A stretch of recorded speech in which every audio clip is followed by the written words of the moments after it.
13ാമത് ശ്ലോകം. തൃപ്തഃ ഹൃഷ്ടഃ സുതൃപ്തഃ ച.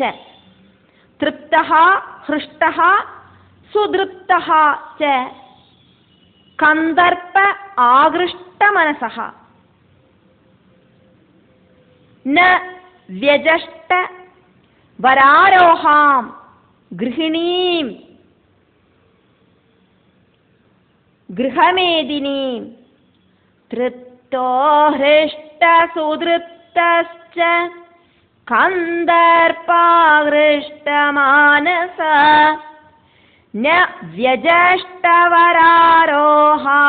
ഗൃഹിണീം ഗൃഹമേദിനീം. തൃപ്തഃ തൃപ്തിയോട് കൂടിയിട്ട്, ഹൃഷ്ടഃ ரொம்ப குஷியோடு கூடிட்டு, സുതൃപ്തഃ ച ഗർവത്തോട് കൂടിയിട്ട്, കന്ദർപ്പ കാമദേവനാല് ആകൃഷ്ട മാനസഃ മനവി കിട്ട ആഗ്രഹം തോന്നിയിട്ട്. ആഗ്രഹങ്ങളെയെല്ലാം ഉണ്ടാക്കുന്നത് കാമദേവനാക്കും. அதனாலேயாக்கும் இங்க கந்தர்ப்ப ஆகிருஷ்டமானசஹா அப்படின்னு சொன்னது. காமதேவனால மனைவிய பார்க்கணும் அப்படிங்கிற ஆக்ரஹம் தோணிட்டு, கிருஹிணீம் தன்னோட சொந்தம் கிரகநாதையான மனைவிய, கிரகமேதினீம் குடும்ப விஷயங்களை நன்னா பார்த்து மேனேஜ் செய்யற மனைவிய, வராரோகாம் ரொம்ப ரொம்ப அழகியா இருக்கிற மனைவிய, ந வியஜஷ்டா புரஞ்சனன் அப்படிங்கிற ஜீவாத்மாவுக்கு இப்போ பார்க்கறதுக்கு சாதிக்கலை. സ്വപ്നാവസ്ഥയിലേന്ത് കംപ്ലീറ്റ് ആയിട്ട് വിടുപെട്ടിട്ടില്ലേ. அதனாலேயாக்கும் அங்க அபுத்தியாயிருக்கிற மனைவிய காணறதுக்கு சாதிக்காத்தது. 14வது ஸ்லோகம். அந்தப்புர ஸ்திரியः அந்தப்புர ஸ்திரியः அபிருச்சது விமனாः இவ வேதிஷது அபி வஹ குஷலம்.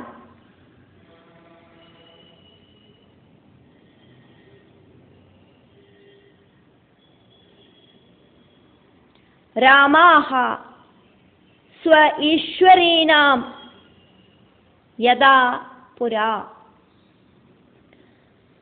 அந்தப்புர ஸ்திரியோ பிருச்சத்விமனா இவ வேதிஷத் அபிவ குஷலம் ராமா ஸ்வேஸ்வரீணாம் யதா புரா.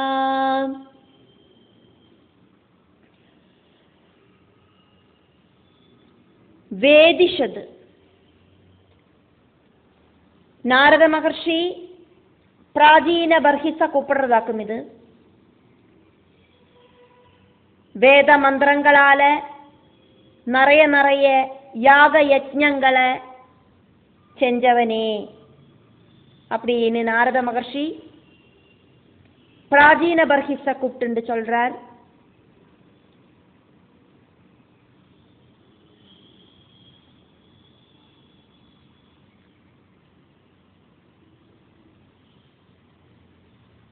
விமனாஹா இவா ரொம்ப ஜாஸ்தியாயிட்டு மூட் ஆஃப் ஆனவன மாதிரி, மனசு விட்டு போனவன மாதிரி, டல்லாயிட்டு. அந்தப்புர ஸ்திரியா அந்தப்புர ஸ்திரீகள் கிட்ட அபிருச்சது புரஞ்சனன் கேட்டார்.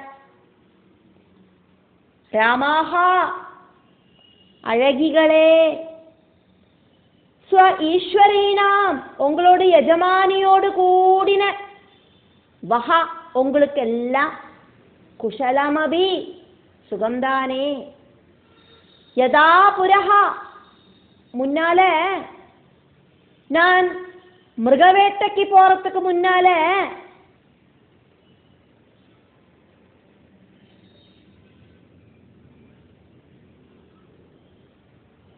அப்படிங்கிற வரைக்கும் இந்த ஸ்லோகம். ഇതിനോട് കണ്ടിന്യൂവേഷൻ ആയിട്ടാക്കും അടുത്ത ശ്ലോകം.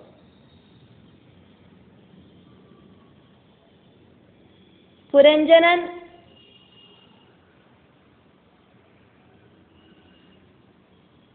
ராமாஹா அப்படின்னு அழகிகளை கூப்பிட்டாரே, இந்திரியங்களாக்கும் புரஞ்சனன் கூப்பிட்ட அந்தப்புற அழகிகள். ஈஸ்வரி அப்படிங்கிறது புரஞ்சனன் அப்படிங்கிற ஜீவாத்மாவோடு அஜ்ஞான புத்தியா இருக்கிற மனைவி. புரஞ்சனன் கேட்கிறார், உங்களோட எஜமானியோடு கூடின உங்களுக்கு எல்லாருக்கும் சௌக்கியம் தானே அப்படின்னு கேட்டா என்ன அர்த்தம்? மகாராணி சௌக்கியமாதானே இருக்கா? நான் வனயாத்திரைக்கு போறதுக்கு முன்னால அப்படிங்கிற வரைக்கும் இந்த ஸ்லோகம். 15வது ஸ்லோகம். ந ததா ஏதர்ஹி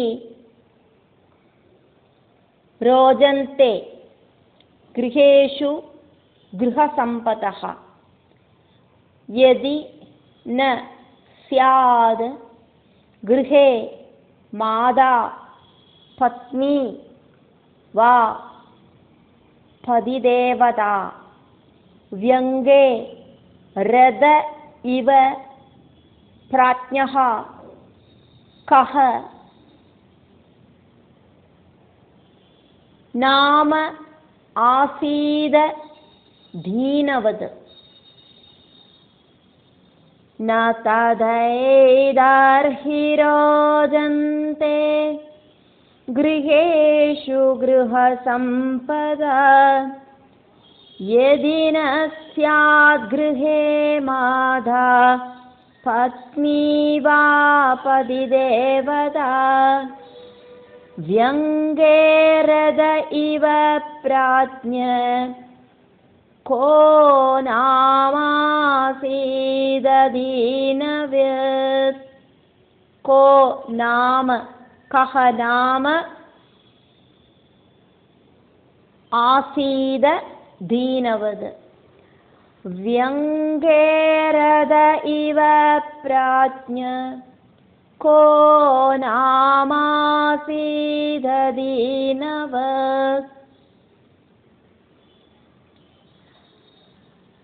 நான் வனத்துக்கு நாயாட்டுக்கு போறதுக்கு முன்னால இருந்த மாதிரி அது வரைக்குமாக்கும் 14வது ஸ்லோகத்துல சொல்லி நிப்பாட்டினது.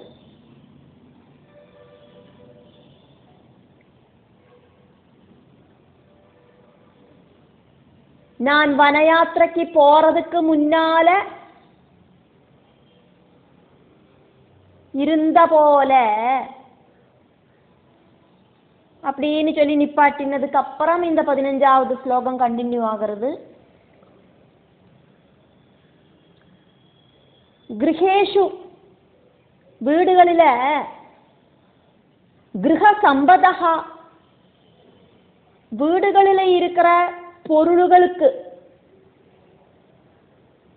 ஏதர்ஹி நான் வனயாத்திரை போயிட்டு திரும்பி வந்திருக்கிற இந்த சிச்சுவேஷன்ல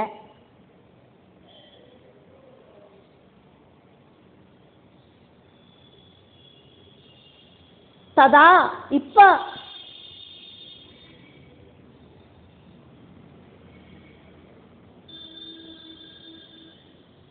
அப்ப இருந்த மாதிரி இப்ப ந ரோஜந்தே பழைய மாதிரி ஒரு தேஜஸ் காணறதுக்கில்லையே.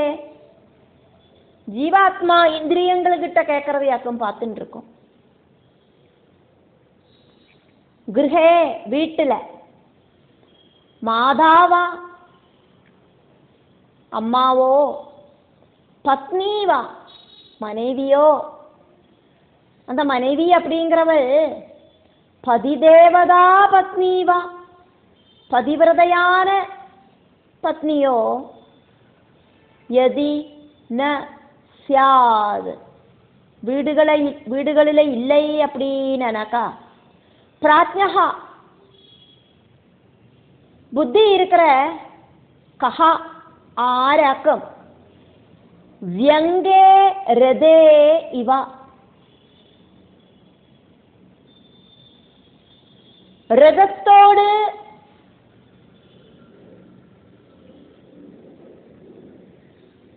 சக்கரங்களில் ஏதாவது ஒன்று இல்லை அப்படிங்கிறவன மாதிரி,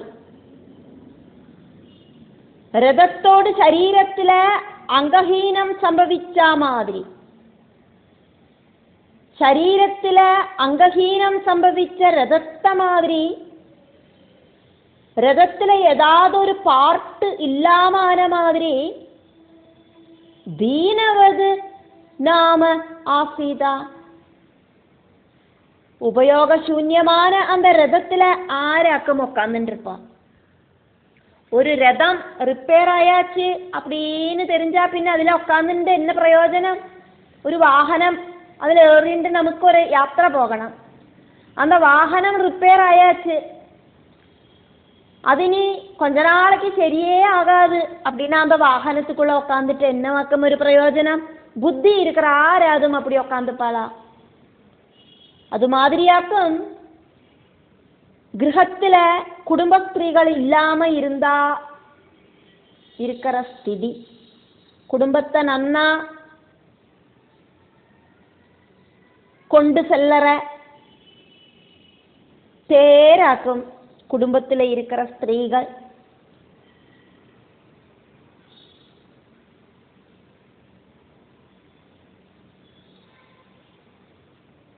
நான் வனயாத்திரைக்கு மிருகவேட்டைக்கு போகிறத ரொம்ப ரொம்ப அழகா இருந்த இந்த கிரகம் சக்கரமில்லாத ரதம் மாதிரி இப்போ ஒரு ஆளும் அனக்கவும் ஒன்றும் இல்லாததுக்கு இருக்கே, நிശ്ചലமா இருக்கே. வித்யை அவித்யை இது ரெண்டும் சேர்ந்ததாக்கும் மாயாசக்தி. சத்புத்தி அப்படிங்கிற வித்யை, அஜ்ஞான புத்தி அப்படிங்கிற அவித்யை. வீடுகளில் எப்படியாக்குமோ ஸ்திரீகள் அம்மையும் மனைவியும் பொன் குழந்தைகளும் எல்லாம் முக்கியம். அதே மாதிரி சத்புத்தியான நிர்விகார ஸ்வரூபத்தில் லயிக்கிற புத்தியும் அசத்புத்தியான பிரகிருதியுமாயிட்டு கனெக்ட் செய்யற புத்தியும் நமக்குள்ள இருக்கத்தான் இருக்கு. அசத் அப்படிங்கிற அஜ்ஞான புத்தி வழி பிரகிருதி அப்படிங்கிற அசத்தான லோகத்தை தெரிஞ்சுண்டு அதெல்லாம் உண்மை கிடையாது அப்படின்னு தெரிஞ்சுண்டு சத்புத்தியால பிரபஞ்சத்துக்கு அப்பாற்பட்ட பரம்பொருளோடு ஸ்தானத்தை பிராபிக்கலாம். ஆனா இந்த புரஞ்சனன் அதுக்கொன்னும் முயற்சியே பண்ணலை. அப்படி அஜ்ஞானமயமான லோகத்துல முழுகி கிடக்கிற புரஞ்சனனையாக்கும் நம்ம இப்ப பார்த்துட்டு இருக்கோம். அந்த புரஞ்சனனாக்கும் கேட்கிறார், அழகிகளே, எப்ப பாரு என்னோட ராஜ்னியோடு கூடவே நடக்கிறவாளாக்குமே நீங்கள், என்னமோ ஒரு குறை இந்த வீட்டுக்குள்ள இருக்கே,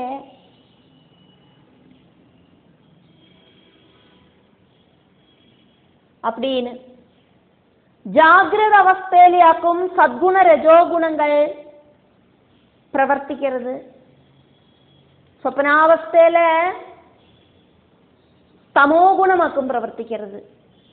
இங்க புரஞ்சனன் சொப்னத்திலேருந்து விடுபட்டு കുളിച്ച് ക്ലീൻ ആയിട്ട് വേഷമെല്ലാം പോട്ടുണ്ട് വന്നാലും കൂടെ കംപ്ലീറ്റ് ആയിട്ട് ഒരു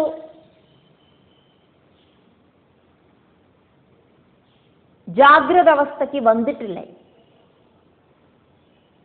காலையில நம்மளெல்லாம் தூங்கி எந்திருந்தா கொஞ்ச நேரத்துக்கு இப்படி உட்காந்துட்டு இருப்போம். தலைக்கு நைட்டுக்கு ராத்திரி நம்ம படுத்துக்கிறதுக்கு போயிட்டு தூங்கினோன பல சொப்பனங்களும் நம்மளை அந்த தூக்கத்தில் பயமுறுத்தி இருக்கும், சங்கடப்படுத்தி இருக்கும், குஷிப்படுத்தி இருக்கும், டென்ஷன் பண்ணியிருக்கும். அந்த நினைவுகளொന്നും விட்டு போயிட்டில்லை மண்டைக்குள்ளேருந்து. அப்படி ஒரு அவஸ்தையில் நம்ம உட்காந்துட்டு இருப்போம். அப்படி மௌಢ்யமாக உட்காந்துட்டு இருக்கிற டைமில் நம்மளோட புத்தி ஒன்றும் ஒர்க் பண்ணாது. தூங்கி எந்திருந்தபடி நம்ம போய் நம்மளோட ஒர்க் பண்ணுறதுக்கு போக மாட்டோம். குளிச்சு க்ளீனாகி சரீர சுத்தி வந்து அதுக்கப்புறமா மனசில் நல்லொரு புத்தன் உன்மேஷமெல்லாம் வந்து அதுக்கப்புறமாக்கும் அப் டு டேட் ஒர்க்கெல்லாம் நம்ம பண்ணுறதுக்கு ஆரம்பிப்போம்.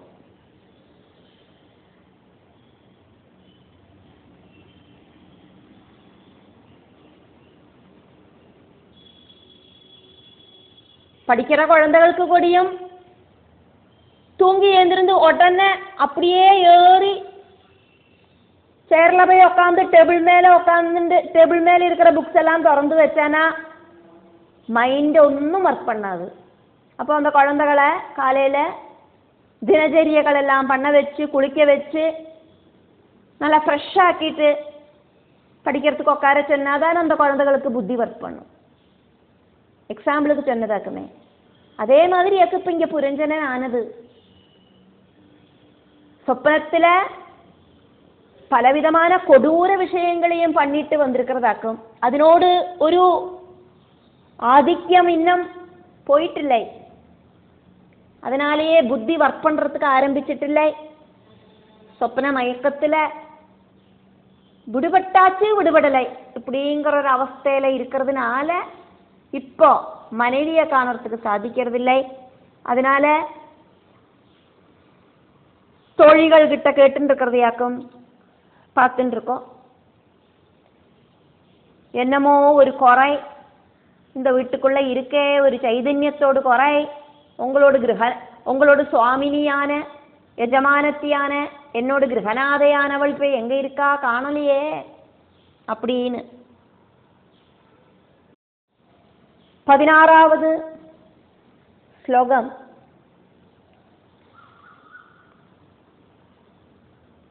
क्व वर्तते सा ललना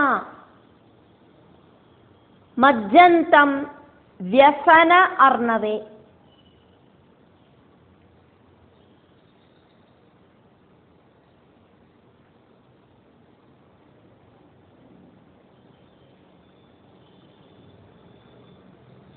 या माम उद्धरदे प्रज्ञां दीपयन्ति पदे पदे. क्व वर्तते सा ललना मज्जन्तं व्यसनार्णवे.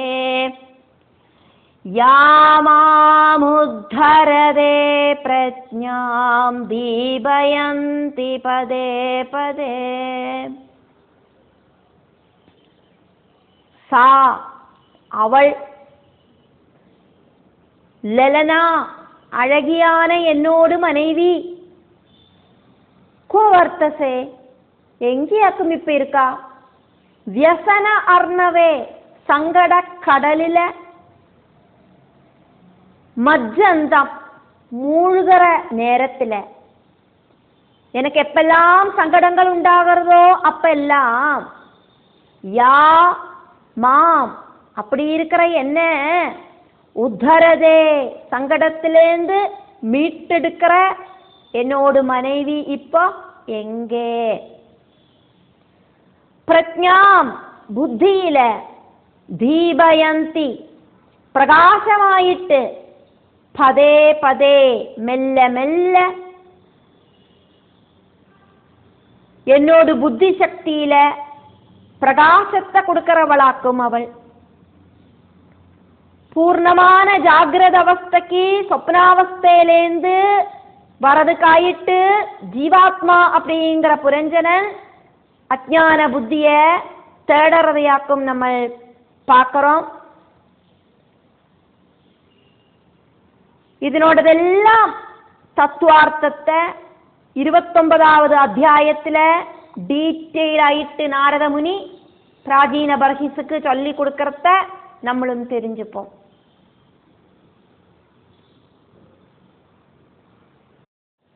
பதினேழாவது ஸ்லோகம். ராமா ஊஜுஹு.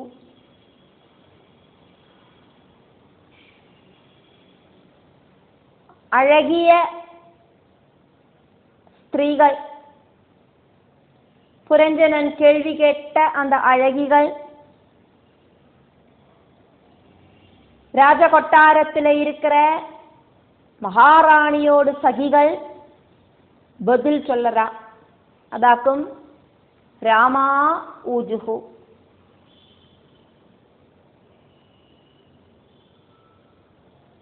நரநாதா.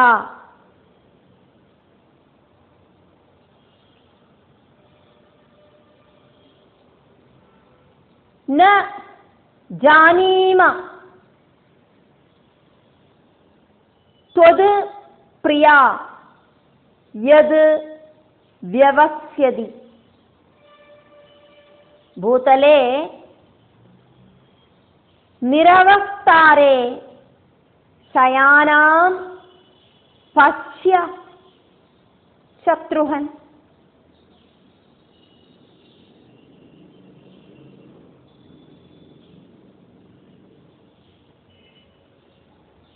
नरनादा न जानीमा त्वत्प्रियाय व्यवस्यति. भूतले निरवस्तारे शयानां पश्य शत्रुहन्. ராஜகொட்டாரத்தில் இருக்கிற அந்த ஸ்திரீகள் சகிகள் ராஜாவான புரஞ்சனன் கிட்ட இப்படி சொல்றா. சத்ருஹன் அப்படின்னும் நரநாதா அப்படின்னும் 2 பேருகளில ராஜாவை கூப்பிட்டுண்டாக்குமவா சொல்லறா. சத்ருஹன் சத்ருக்களை இல்லாம பண்றவரே. நரநாதா மனுஷாலோடு ராஜாவே. இப்படின்னு 2 டைப்பில் சம்போதனை பண்ணிட்டு அவா சொல்லறதுக்கு ஆரம்பிக்கிறா, பதில் சொல்லறா. ராஜா கேட்ட கேள்விக்கு பதில் சொல்லாம எப்படி இருக்கிறது, அதனால சொல்லறா. தொது பிரியா, உங்களோடு பிரிய பத்னி. எது வியவஸ்யதி, என்னவாக்கும் தீர்மானம் பண்ணியிருக்கா அப்படிங்கிற விஷயம் ந ஜானிமா, எங்களுக்கு தெரியாது. சத்ருஹன் சத்ரு சம்ஹாரம் செய்யற வில்லாளி வீரனா இருக்கிற ராஜாவே. பூதலே இந்த பூமியில நிரவஸ்தாரே வெறும் கட்டாந்தரையில ஒன்னும் விரிச்சுக்காதக்கு சயானம் படுத்துருக்கிற ராஜ்ஞிய பஷ்யா நீங்கள் பாருங்கோ. 18வது ஸ்லோகம். அதுக்கப்புறம் அங்க என்ன நடந்தது அப்படிங்கிறத நாரத மகர்ஷி பிராச்சீன பர்ஹிஸுக்கு எடுத்து சொல்றார். அதனால நாரத உவாச்ச புரஞ்சனஹா ஸ்வமஹிஷீம் நிரீக்ஷ்யா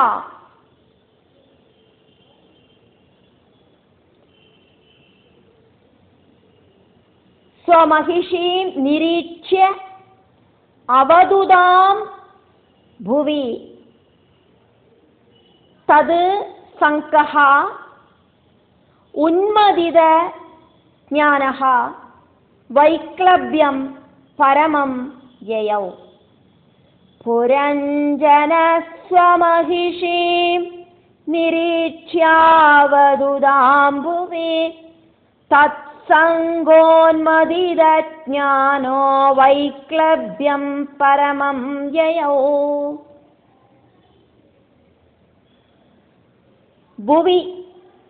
ഭൂമിയിലെ അവതുതാം ശരീരബോധമില്ലാതെക്ക് പടുത്ത് കിടക്കറ സ്വമഹിഷി സ്വന്തം മனைவியான மகாராணிയെ புரஞ்சனன் அப்படிங்கிற ஜீவாத்மா நிரீட்சியா பார்த்துட்டு தது மனைவியோடு சங்கஹா பக்கத்துல ரொம்ப பக்கத்துல நின்னதால ഉന്മതിത ജ്ഞാനഹ ബുദ്ധി വർത്തനാമ റിപ്പയർ ആയിട്ട് പരമം മാക്സിമം വൈക്ലഭ്യം മൂടോഫാന അവസ്ഥയില് என்ன செய்யறது ஏது செய்யறது அப்படின்னு செய்வதறியாதைக்கு யயௌ அப்படி ஒரு அவஸ்தையில அவரு வந்து சேர்ந்தார். இவளை எப்படியாக்கும் ശരിയാക്കി எடுக்கிறது அப்படின்னு குழம்பி போய் நின்னார் ராஜா. தூங்குறவாளை எழுப்பிடலாம், தூங்குற மாதிரி நடிச்சுண்டு படுத்துட்டு இருக்கிறவாளை எழுப்புறது ரொம்ப கஷ்டமாக்கும். இப்போ கட்டாந்தரையில கண்ணை திறக்காக்கி தூங்குற மாதிரி படுத்து கிடக்கிறா. இனி நான் என்ன பண்ணியாக்கும் இவளை நேர் வழிக்கு கொண்டு வருவேன் தெரியலையே. இப்படி கட்டாந்தரையிலேயே படுத்துட்டு இருந்தானா ஆரோக்கியம் பாதிக்கும். இவளை பழைய மாதிரி சகஜ நிலைக்கு கொண்டு வரணும். என்னத்தை செய்யறது? இப்படி எல்லாம் யோசனை பண்ணினார் ராஜா.